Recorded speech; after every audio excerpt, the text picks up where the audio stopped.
जनपद रामपुर में कृषि विज्ञान केंद्र की एक सराहनीय पहल जिसकी आसपास के किसानों में काफी चर्चा है।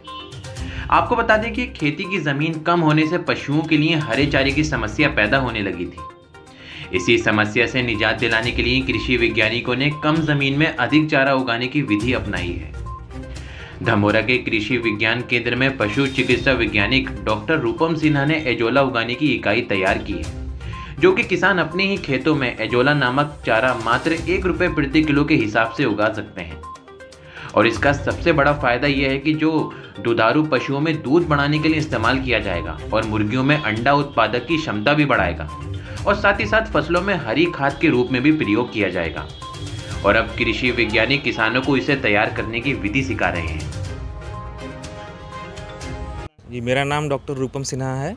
मैं यहाँ पे पशु चिकित्सा वैज्ञानिक के रूप में कार्यरत हूँ और कृषि विज्ञान केंद्र रामपुर में आप देख सकते हैं यहाँ पे एजोला एवं नील हली शैवाल की प्रदर्शन एवं प्रशिक्षण इकाई जो अभी शुरू की गई है, उसमें एजोला एक ऐसा पौधा है जो बहुत ही ज़्यादा प्रोटीन से भरपूर होता है और पशुओं में जैसे कि गाय, भैंस, बकरी, इवन हम जानते हैं कि घोड़े के लिए भी, और मुर्गी पालन में जैसे देखा होगा आपने कि उसमें भी जो है ज़्यादातर लोग जो दाना देते हैं वो बहुत महंगा पड़ता है, जिससे कि पूरा जो उनका मुर्गी पालन का जो इकाई है वो काफ़ी कॉस्टली हो जाती है।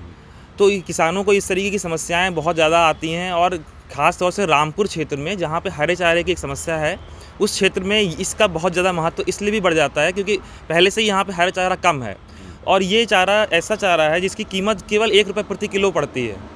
नॉर्मली जो चारा जो हम लोग गाय भैंस को खिलाते हैं उसकी कीमत 15 से 20-25 रुपए प्रति किलो तक पड़ जाती है। तो इसलिए ये बहुत सस्ता भी है और जो यहाँ के जो किसान जो कृषि विज्ञान केंद्र में आते हैं उनको हमने ये नया एक विजिट करने के लिए जब भी हम आते हैं तो उनको हम नई यूनिट में ये जो दिखाते हैं तो उसमें ये देखते हैं वो लोग कि ये बहुत सस्ता है और ये जहाँ तक पानी आप भरेंगे, जैसे कि आपने यूनिट यहाँ पे जो लगाई हुई है हमने, वो छोटी यूनिट है। अगर जितनी बड़ी यूनिट होगी तो ये अपने आप उतने में जाएगा, अपने आप मतलब ये पानी जहाँ तक पानी होगा ये वहाँ तक फैलेगा अपने आप। तो ये इसके लिए ये बहुत सस्ता माना जाता है। किसानों के लिए सस्ते होने के साथ साथ उनका जो दूध उत्पादन है गाय भैंस का वो बहुत तेज़ी से बढ़ता है।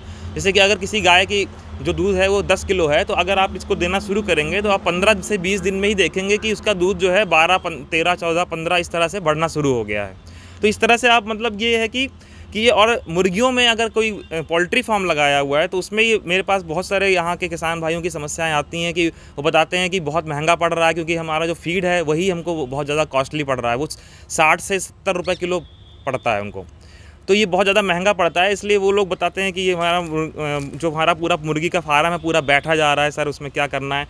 तो देखिए ये जो यूनिट है ये केवल ₹1 प्रति किलो के हिसाब से चारा देती है, ये मुर्गियों को भी खिला सकते हैं आप। अच्छा, ये होगा, इसका फ़ायदा क्या होगा, क्यों देंगे? तो उसका ये फ़ायदा ये होगा कि इसमें प्रोटीन बहुत है, जैसे कि जो प्रोटीन जो शरीर के लिए बहुत ज़रूरी होता है, चाहे वो जानवर हो चाहे मानव हो। तो उसी तरह से जैसे कि ये जब देखा गया कि इसमें प्रोटीन से भरपूर है तो ये जैसे कि मुर्गियां हैं तो उसमें जो अंडा उत्पादन की जो है क्षमता बढ़ेगी और उसमें जो उनका शरीर का जो है वेट है वो बहुत तेज़ी से बढ़ता है। इसी तरह से गाय भैंस में दूध उत्पादन में ये बहुत तेज़ी से उनका दूध बढ़ाता है। अब आते हैं इसके बाद कि ये हम उसको लगाएं कैसे। किसानों की समस्या होती है कि यहाँ पर तो सर ये बना हुआ है पूरा, लेकिन हम इसको कैसे लगाएं। देखिए, इसको लगाना बहुत ज़्यादा कठिन नहीं है। इसको लगाने के लिए आपको सबसे पहले एक गड्ढा करना है, एक गड्ढा खोदना है जिसकी गहराई 1.5 फीट से ज़्यादा नहीं होनी चाहिए। और अगर आप जैसे आपके पास 2 गाय हैं या 2 भैंस हैं या 2 पशु हैं तो आपको इसकी जो लंबाई है जो गड्ढे की वो 1.5 से 2 मीटर होनी चाहिए और चौड़ाई भी 2 मीटर होनी चाहिए और गहराई मैंने बताया कि 1.5 फीट होनी चाहिए। अब आपको करना ये है कि गड्ढा आपने खोदा है, क्योंकि यहाँ पे ये पक्की क्यारी है, इसमें तो सीमेंटेड बना हुआ है, लेकिन अगर आपने गड्ढा खोदा है तो आपको सबसे पहले वहाँ पे नीचे सिम्पॉलिन एक पॉलीथीन शीट आती है, सिम्पॉलिन या प्लास्टिक शीट आप लगा दें ताकि जो पानी भरें वो नीचे सोखे ना। अब आपने पॉलीथीन की शीट लगा दी है। अब उसके बाद आपको 1 से 1.5 इंच मोटी मिट्टी की लेयर लगानी है, उसमें मिट्टी डालनी है, मतलब ज़्यादा ऊंची नहीं, 1.5 से 2 इंच होना चाहिए उसकी मोटाई। अब उसमें आपको क्या करना है, जो मिट्टी है उसमें ये ध्यान रखना है कि वो दलदल की ख़राब मिट्टी नहीं होनी चाहिए ताकि उसमें जो है सीप का घोंघे का इन्फेक्शन ना आए। मिट्टी उपजाऊ खेत से ली हुई होनी चाहिए। अब जब मिट्टी उसमें आ गई, अब उसमें शुद्ध पानी भर दीजिए, साफ़ पानी भर दीजिए। उसके बाद उसमें जो है आप एजोला यहाँ कृषि विज्ञान केंद्र में मुफ्त उपलब्ध कराया जाता है, यहाँ से लेके जाइए और ये बड़े जो इंस्टीट्यूट्स हैं, जो एग्रीकल्चर विश्वविद्यालय हैं, वहाँ पे भी मिल जाता है। वहाँ से इसको आप 1 किलो लेके जाएंगे तो आपसे 4 से 5 दिन में देखेंगे जो आपने क्यारी बनाई थी उसमें ये अपने आप स्वतः पूरे में फैल जाएगा, पूरे में अपने आप ये हो जाएगा।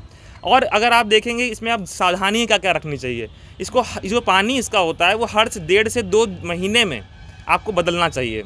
और जब आपको पानी बदलते रहेंगे तो उसमें जो है आपको कुछ एक जो है सिंगल सुपर फास्फेट नाम की खाद होती है, वो आपको इसमें 5 से 10 ग्राम 2 मीटर जो मैंने बताया था उसमें 5 से 10 ग्राम हर 5 से 10 दिन पे डालनी है। और जब पानी आप बदलते रहेंगे तो इन्फेक्शन नहीं आएगा। और क्या ध्यान देना है कि इसको जो पानी है इसको चलाते रहें थोड़ा सा, ताकि इसमें जो खाद नीचे बन रही है वो अपने आप इसमें मिल जाए। एक चीज़ बहुत महत्वपूर्ण है, गाय से मिला हुआ गोबर जो है वो आपने अगर 2 मीटर स्क्वायर की जो क्यारी बनाई है उसमें आपको गोबर डालना है 3 से 4 किलो पानी में ही, उसके बाद इसको आपको अजोला डालना है। तो जब ये सब चीज़ें आप डालते रहेंगे तो आप देखेंगे कि ये स्वतः अपने आप अपने गाय में जो है आप देखेंगे कि दूध बढ़ रहा है। और गाय को ये चारे के साथ आपको देना है रोज़। तो आप यहाँ किसानों को आप ये बता रहे हैं सारी चीज़ें? हाँ, यहाँ पे किसान जो आते हैं, कृषि विज्ञान केंद्र का हमारा मुख्य कार्य यही है कि किसानों तक जो भी रिसर्च जो नया जो अनुसंधान हुआ है वो रिसर्च जो है किसानों तक पहुँचे, उसके लिए कृषि विज्ञान केंद्र लगाए गए हैं। जो ये कृषि विज्ञान केंद्र रामपुर है, यहाँ पे जो भी ब्लॉक लेवल पे जो भी हमारे प्रोग्राम होते हैं, जो ट्रेनिंग्स होती हैं, उसमें यहाँ पे जो उनको बुलाया जाता है, उनको दिखाया जाता है और सिखाया जाता है। जब से ये लगी तब से सैकड़ों किसान यहाँ पे देख चुके हैं और सीख चुके हैं। और मेरे पास अभी भी रोज़ हमेशा इसके बारे में जो है उनकी जिज्ञासा दिखती है, क्योंकि वो कॉल्स वगैरह करते रहते हैं। और ये बहुत सस्ता है, इसलिए जो है बहुत ही लाभकारी भी रहेगा।